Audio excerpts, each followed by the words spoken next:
They warned us about the threshold, told us not to cross into the anomaly's wake. Said the old base, codenamed Erebus Station, had gone dark for a reason. But we never listened, not when ambition drowns caution and the silence of deep space seems more like a challenge than a warning. They briefed us with hollow smiles and veiled data logs, gave us clearance codes forged in desperation, and dropped us into the orbit of a starless region wrapped in sensor interference. Now I see why. Erebus doesn't drift. It pulses. Like something alive. Its metal skin still glistens under ghost light, untouched by time but warped by something else, something inside. The logs say the crew went quiet 12 years ago. Not a whisper since. No distress calls. No movement. Just one final ping looping a 6-second audio fragment. Heavy breathing followed by a whisper in no language known to us. We were told it was static. I believed them.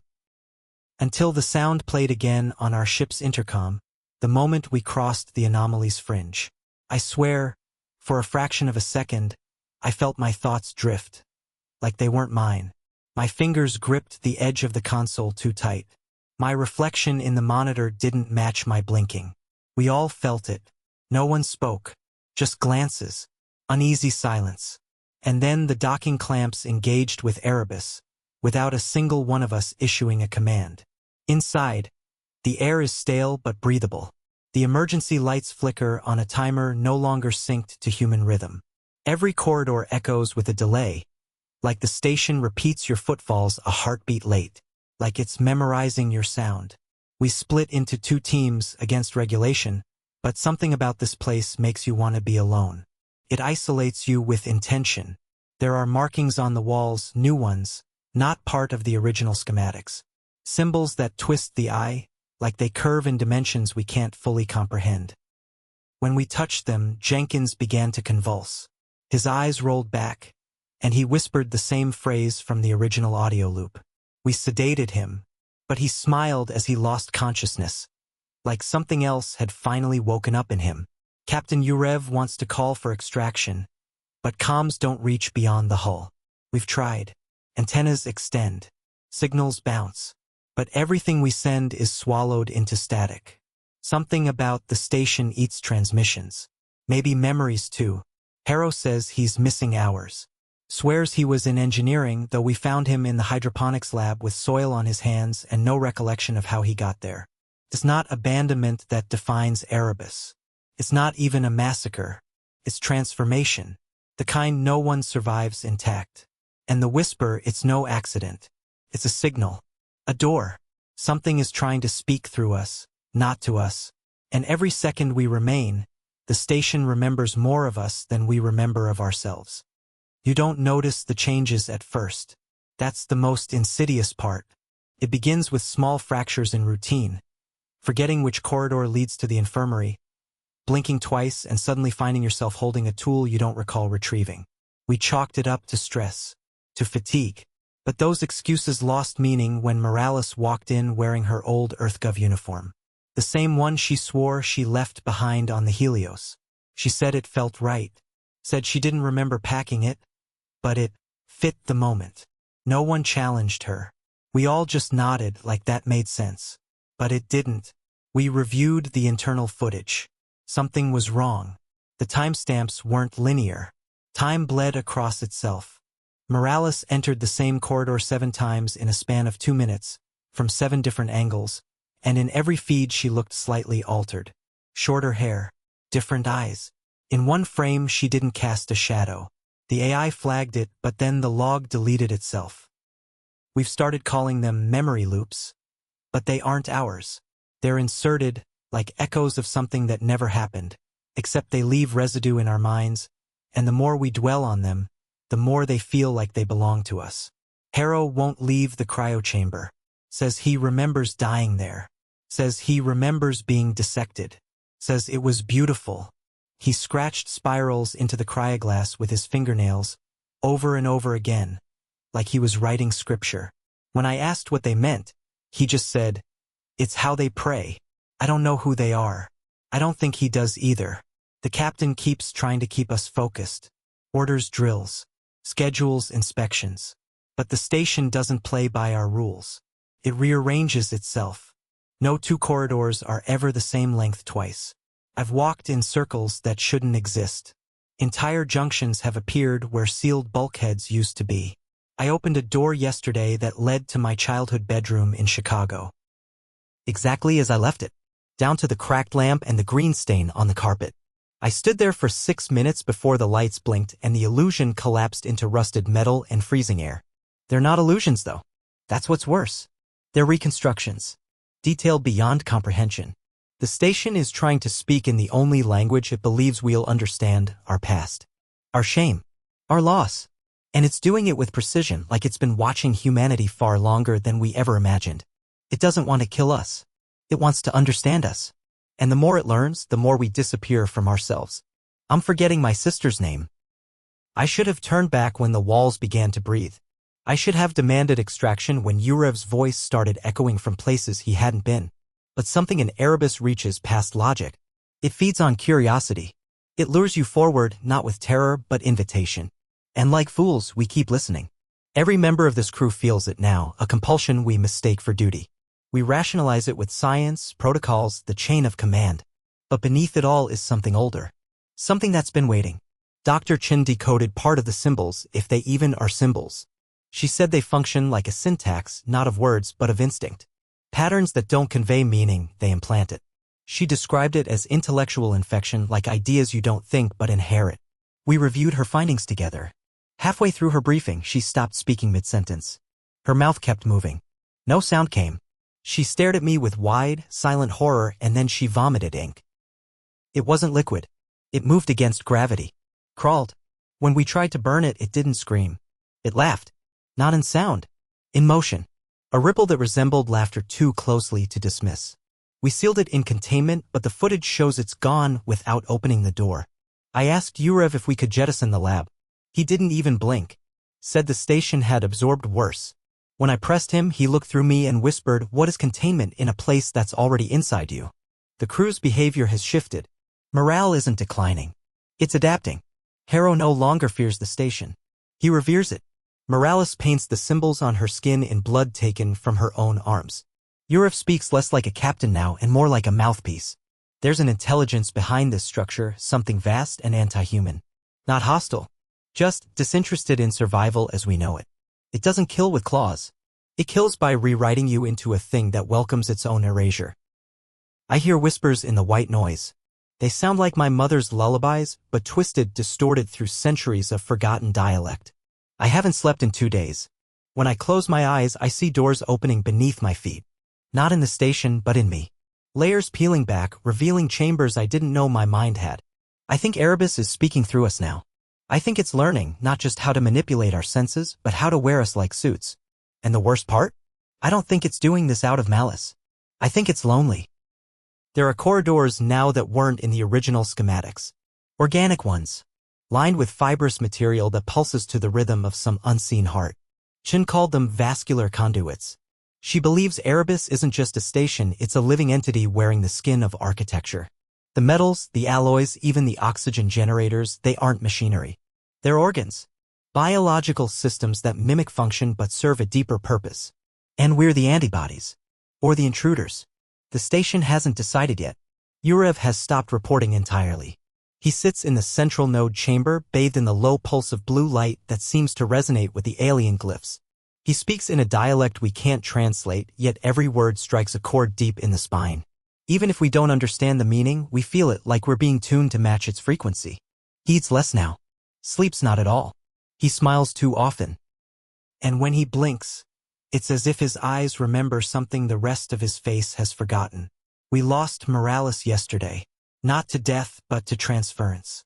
She stood in the reactor vestibule, arms wide, whispering, "I'm ready." We thought she was breaking down. Instead, the floor beneath her opened, not physically, but perceptually. One moment she stood in front of us. The next she fell into a hole that only her mind could see. The floor was solid, but she vanished. Her vitals vanished too. Every trace of her scrubbed from the ship's manifest. Like Erebus had digested her consciousness and erased the evidence.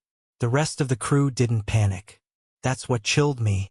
They nodded, as if accepting some unspoken right. Harrow called it a necessary communion. Chin didn't speak at all, just stared at the space where Morales had been, eyes wide, lips moving in silence. Later, I found her writing in her quarters, except she wasn't using her hands. The pen moved in midair, hovering like it was guided by magnetic will. The ink formed runes that curled and fractured mid-formation, changing shape as they dried. I tried to record it. The camera captured only static. I think the station is reassigning our functions, turning us from explorers into components. Not metaphorically. Structurally. We're being repurposed into something else. Thoughts no longer feel entirely my own. Dreams bleed into waking memory. I recall events I never lived. Wars on planets that don't exist. Lovers I never met. Deaths that haven't happened yet. My past is being overwritten slowly like software under silent update. And in the silence, I hear the core whisper a single phrase over and over, buried beneath the hum of the hull: you were always meant to return. We finally reached the central chamber. Or maybe it reached us. For days we'd mapped the passageways, drawn lines on digital blueprints, trying to trace a path through the chaos. But every turn reformed. Every measurement contradicted the last.